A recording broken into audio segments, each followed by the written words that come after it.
Hello everyone, I'm Inga Weißenborn from the University of Lübeck in Germany, and today I will talk about my project on the role of common synonymous variants in complex diseases and traits.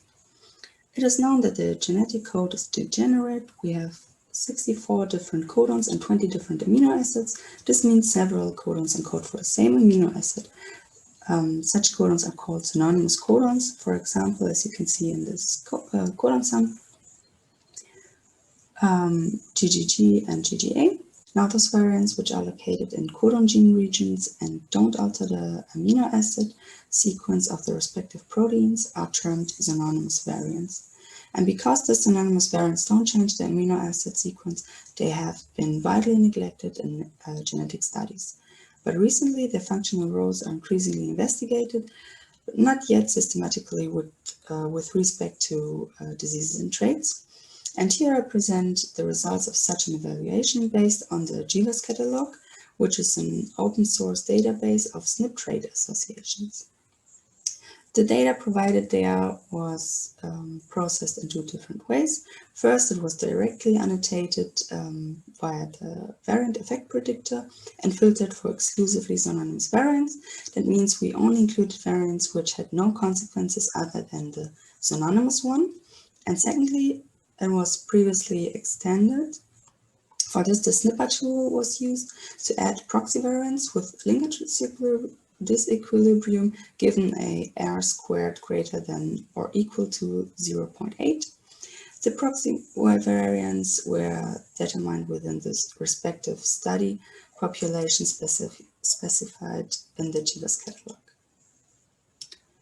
This new generated data set, here called the extended GWAS catalog dataset, was also annotated via VarIP and filtered for exclusively synonymous variants. Afterwards, possible effects on both the transcription and the translation were examined. For both datasets, EQTL annotations, so genetic regions associated with gene expressions, were obtained via a QTilizer tool. For the GWAS catalog set, we also checked whether the variants are located near or within regulatory elements with Genome Browser. A nice example is shown here in figure 4. And also if they may affect the tertiary structure of proteins, but I won't discuss either of that here any further.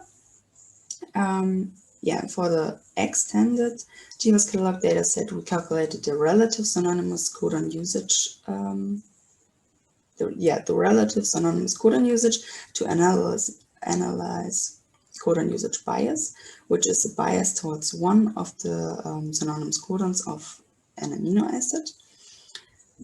And for 119 different codon exchanges, we tested the RCU differences from reference to variant codon in transcriptome-wide coding sequences, protein coding sequences, against the values in sequences with synonymous variants. And shown here in table 1 are the 18 codon exchanges with a significant difference in the synonymous and the transcriptome-wide data. The p-values were adjusted using the Holmes method, and after using the Benjamin-Hochberg method, still 39 exchanges had a significant difference. Shown here in figure 3 is the codon exchange from CTG to CTA. These values are also compared to those of the transcriptome-wide protein coding sequences, and this particular exchange has the highest RCU difference for one synonymous variant. In summary, we found 101 exclusively synonymous variants in the GWAS catalog dataset and 793 variants in the extended one. Many of those variants are linked to EQTL annotations.